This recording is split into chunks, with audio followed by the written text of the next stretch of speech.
Welcome back. It looks like the situation is going to get worse before it gets even better.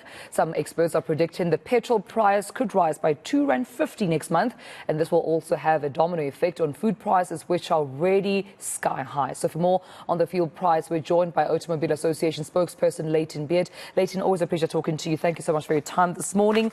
Really, R2.50, could that be a possibility in terms of that hike next month? Yeah, absolutely, Tamela. It could be. I mean, when we look at the current under recovery, we're looking at an increase of around R1.80 for 95, around R1.60, 65 for 93 unleaded, and for diesel.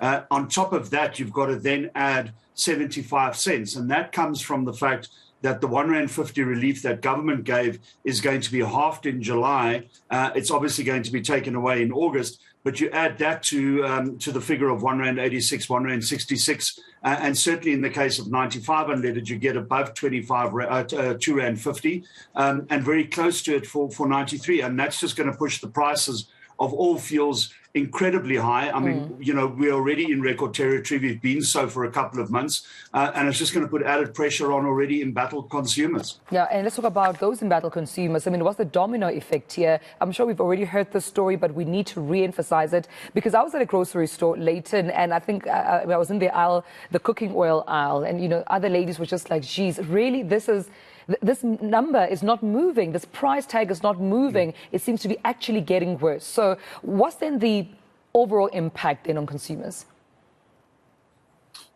Yeah, I mean, when you look at some of the data that's coming out of some of the consumer think tanks around the country, it's very clear that a basket of goods is costing a lot more today than it was even 6 months ago. And, you know, there's a cumulative effect of increase. So, you know, you get one product that increases by 5 cents, a loaf of bread increases by 10 cents, you know, eggs go up by 15 cents. And, you know, there's all these type of small increases. In some instances, there are some very big increases, as in the case of cooking oil. But those small increases on all of those number of items have a cumulative effect. And that cumulative effect is that at the end of the day, you're paying 50, 60, 70 Rand more for a basket of goods than what you were maybe a month or two ago. And when you consider that people are not earning any more money than what they were, in some instances because of COVID, people are earning less, this is having a disastrous impact on people's lives.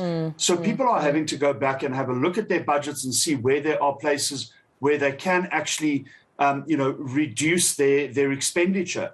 It's not always easy because many people don't have luxuries built into those budgets, but certainly the impact is catastrophic, and it is going to be catastrophic the longer these prices stay at these highs. Yeah, and also I think we can't have this conversation without making mention of, you know, the Ukraine and Russia, you know, conflict or invasion, however way you decide to term it. But I mean, we see NATO here warning Layton that the war could last for years, and it seems some people may have expectations that, you know, this you know, war might just only be on for a couple of months on. But if we're saying there's a possibility or a warning that it might last on for years, it means the knock-on effect too will be felt for some time now.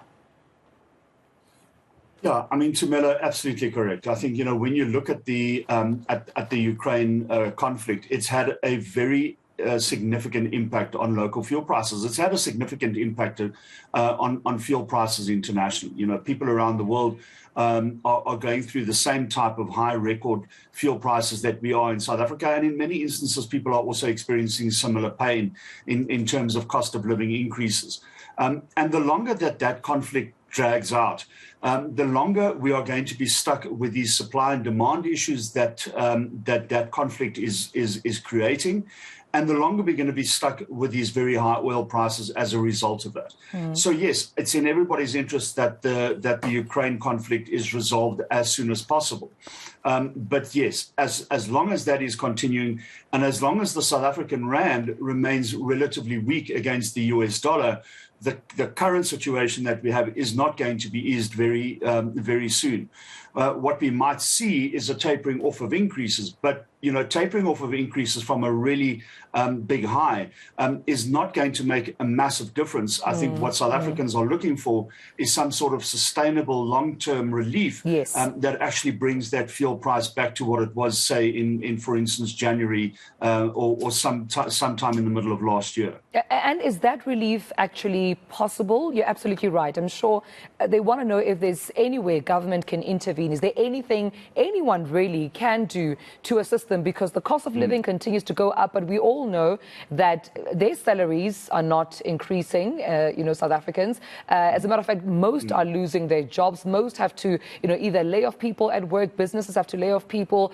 Some are retrained. Some have to take salary cuts. So is there any relief at all in sight?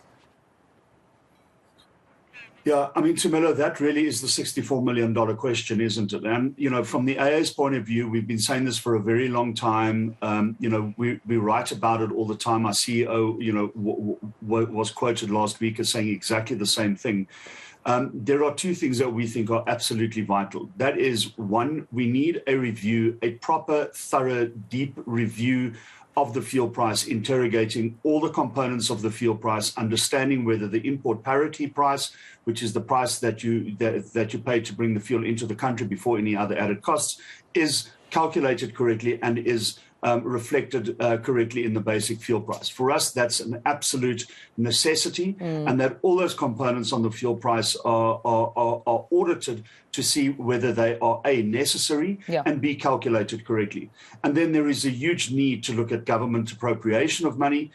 We've said before that when you look at some of the allocations that are being made in terms of government expenditure, it's neither morally correct nor financially prudent. Those are the terms that our CEO used.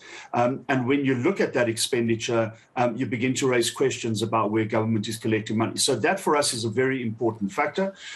We've said it many, many times, but the time for a review is long overdue. And, we think government now needs to take the bull by the horns and actually get this thing going as soon as possible. Bring in their experts, let them do this review as soon as possible for the benefit of all South Africans. I appreciate you speaking to me, Layton Beard. Thank you so much for your time. From the Automobile Association spokesperson, Layton Beard.